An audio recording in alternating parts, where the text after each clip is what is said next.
Well, it was not a surprise today when Miles Campbell made his decision on his birthday. And now that really was the decision to pick Tennessee. This one's kind of been known for a while, Jesse. Tennessee picks up a big athletic tight end who at 6'4" and a little over 230 pounds can move. And the way they use him at the high school level can flat catch it.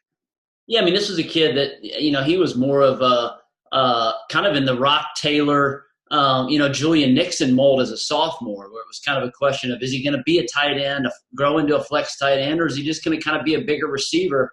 And yet he adds 30 pounds basically in about 18 months and doesn't lose any speed. And so Tennessee's getting a guy that, like you said, 6'4", over 230, needs to obviously continue to develop in terms of physically getting stronger to be an inline blocker, but he's kind of the quintessential, flex tight end. I mean, he's a guy that you can see Jim Chaney moving him around. Obviously, Chaney wanted to do that with a guy like DWA, and just it never really flourished. The receiving threats just never really happened there, but I think they see that potential in Miles Campbell.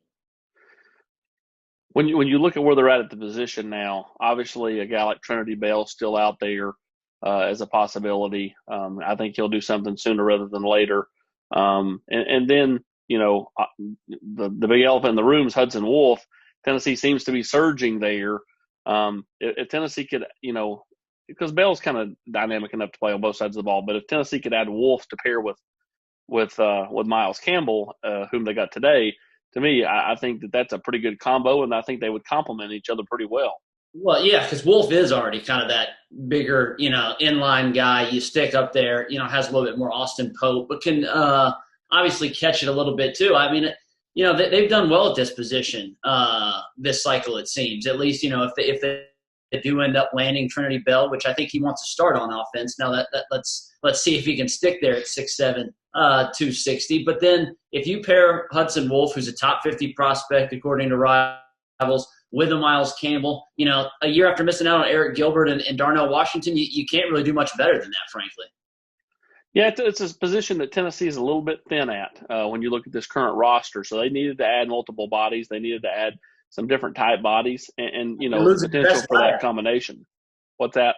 Yeah, and you're losing your best guy after this season. I mean, Austin Pope's not going to be on the roster by the time these guys get here. And so, we don't even know who the number 2 tight end is going to be in 2020. So there will be opportunities for these guys for sure.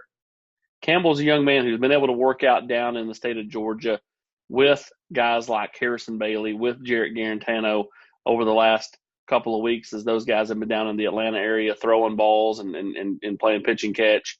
How big of an advantage is that to kind of get a firsthand look at, what a potential prospect looks like? Yeah, I mean, I think that's it. I think it benefits both parties. Miles continues to kind of get his work in with some college guys, and yet some college guys get an early look at a kid that's going to be on their team. I think he and Harrison played on that same Hustle Inc.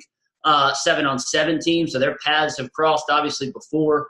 But yeah, I mean, you're getting an athletic guy who runs a 4.6 at 235 pounds. Hard to turn those types of bodies down, and Tennessee is loaded up on playmakers during the shutdown, and Miles Campbell's just another one. Well, and we'll get us out the door here.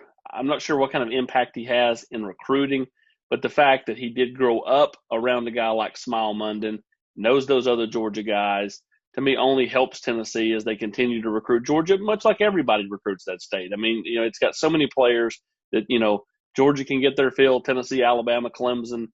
There's a lot of schools that dip in there and have a lot of success and end up with a lot of really good players. Absolutely. And Tennessee is, fended off, Florida State really wanted Miles Campbell. NC State came hard. So, Tennessee didn't just get a layup here. They had to, kind of battle for a guy who people see as a high upside prospect. Yeah, and don't forget Georgia. They also called Miles down the stretch there to gauge his interest as they shape up their tight end recruiting for this 2021 cycle. For Jesse Simonton, I'm Austin Price. Tennessee picks up Miles Campbell on this Monday.